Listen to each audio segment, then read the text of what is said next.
बचा, ना खेत बची ना घर। अब हम क्या करेंगे जी? पता नहीं टुनटुनी, हमारी किस्मत में क्या लिखा है। खेत में फसल का एक दाना नहीं बचा, घर में रखी सारी उपज और बीज भी बह गए। पता नहीं अब कैसे गुजारा होगा हमारा। केरला के जंगल के हर घर की फिलहाल यही कहानी थी। 4 दिन से तेज तूफान ने सब कुछ बर्बाद कर दिया। पूरे इलाके में बाढ़ आई थी। कालू कौए के खेत में हर तरफ तबाही का मंजर था। किसी को कुछ समझ में नहीं आ रहा था कि वो क्या खाएंगे और कैसे जिएंगे। रात को जंगल के मुखिया ने सभी के घर एक थैली चावल मदद के तौर पर भिजवाए। टुनटुनी ने उसी चावल से एक पतीली में खिचड़ी बनाई और फिर जैसे ही कालू और टुनटुनी उस खिचड़ी को खाने बैठे, ठीक उसी वक्त दोस्तों, आप लोग बताएं, आपको डेरी मिल्क चॉकलेट पसंद है या किटकैट? अगर आपको डेरी मिल्क चॉकलेट पसंद है तो लाइक करें और किटकैट पसंद है तो कमेंट करके बताएं। बेटा, कोई है क्या? 2 दिनों से भूखा हूँ। बेटा, कुछ खाने को मिलेगा क्या? बाबा, आप कहाँ से आए हैं? बेटा, मैं 3-4 दिन पहले बस यहाँ से गुजर रहा था, तभी जोर की बारिश शुरू हो गई।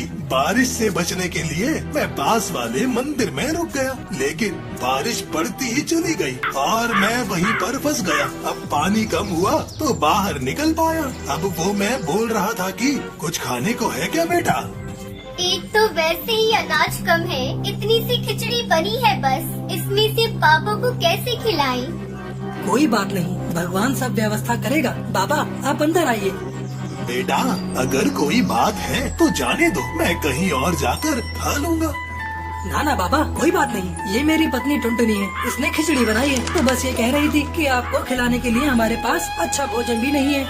अरे कोई बात नहीं बच्चों, भूखे के लिए तो खिचड़ी भी पालक पनीर के समान है। ऐसी बात है तो आपका स्वागत है। आइए बाबा, जो हम खाएंगे आप भी वही खा लीजिए।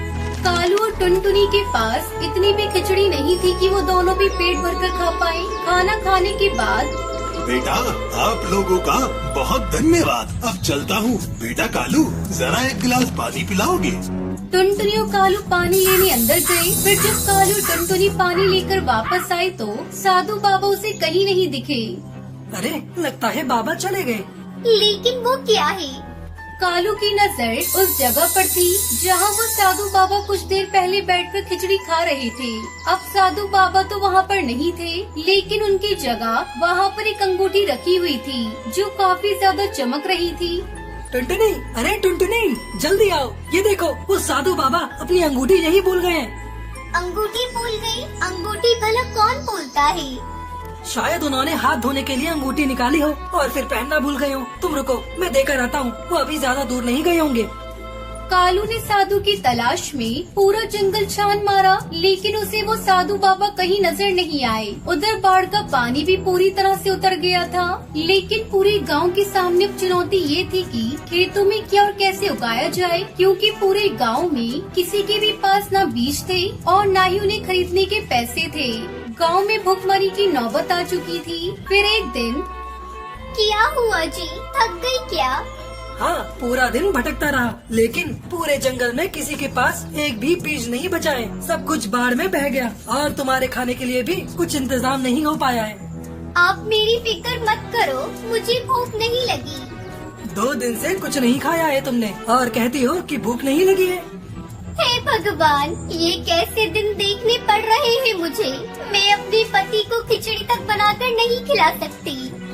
खिचड़ी की बात सुनते ही कालू का दिमाग ठनका और उसने टपाक से पूछा, क्या कहा तुमने टुनटुनी? यही कि अब हमारी किस्मत में खिचड़ी भी नहीं है।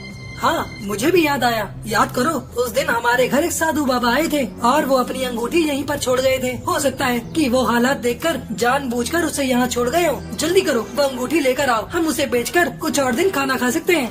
पर वो तो पापा की अमानत है ना। जो भी हो टुनटुनी, अपने जीते जी मैं तुम्हें भूखा नहीं देख सकता। कालू के कहने पर टुनटुनी अंगूठी को ले आई। जब उन्होंने ध्यान से देखा तो उस अंगूठी पर नख की जगह एक बीज लगा हुआ था। असल में वह जादुई फल का बीज था, जिसे कालू ने बड़े ध्यान से अंगूठी से अलग किया। पर कोई अपनी अंगूठी में नख की जगह फल का बीज क्यों लगाकर घूमेगा? यही तो सवाल है टुनटुनी। जरा सोचो, जब हमारे घर में कुछ खाने को नहीं था तभी एक साधु हमारे पास आते हैं और ये बीज यहाँ छोड़कर चले जाते हैं।